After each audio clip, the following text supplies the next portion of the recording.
after the last time I was here in February, I felt like we were making some headway. Most of you visited us, along with a few other clipboard-carrying, high-heel-wearing, and suit-sporting individuals, so thank you for that. The general consensus was unanimous that the glorified trailer park of South Intensive is indeed in dire condition and needs an $8 million redo. But it seems we've stagnated. And granted, I missed your last two meetings, and I really wish I hadn't missed the April one, but that's a conversation for another day with a different audience. Our business, meanwhile, remains unfinished. Yesterday, a student who's a frequent flyer at my school and has yet to experience a secondary comprehensive campus said something that I just cannot get past. Everyone at my campus knows I come here monthly, so he asked me, he said, "Miss, what's all the fuss about? What we got here is just good enough. Just good enough." Please let that simmer and percolate.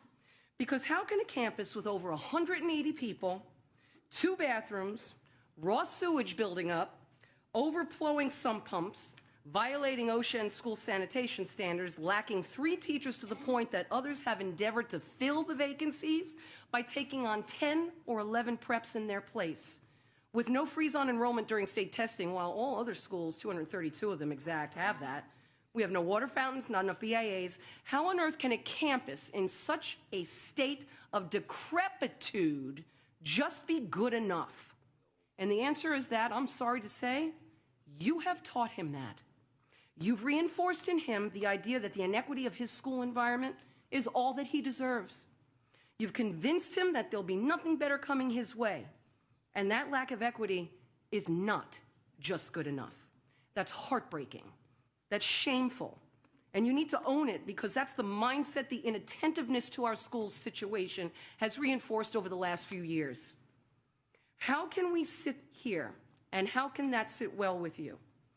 Please do not hide behind the excuse for giving us the least amount of money when it comes time to make a budget, is that our numbers are low, our enrollment are low. Let me tell you something. That's past its expiration date and is no longer viable, because our numbers are increasing daily. Daily. We don't have enough teachers, and we are out of usable indoor space at this point in time. We've made do for far too long, and you know what? That's not good enough. So before you leave here later, before you go home tonight, you're probably going to use your nice air-conditioned, clean bathroom that has hot and running cold water, where you don't have to hold your breath and you're not breaking up a free sweat while hoping to completely void it in about 45 seconds before racing back to an occasionally unair-conditioned room. Please think about us. And when you go to bed tonight before you fall asleep, again, please think about us. Think about what you have.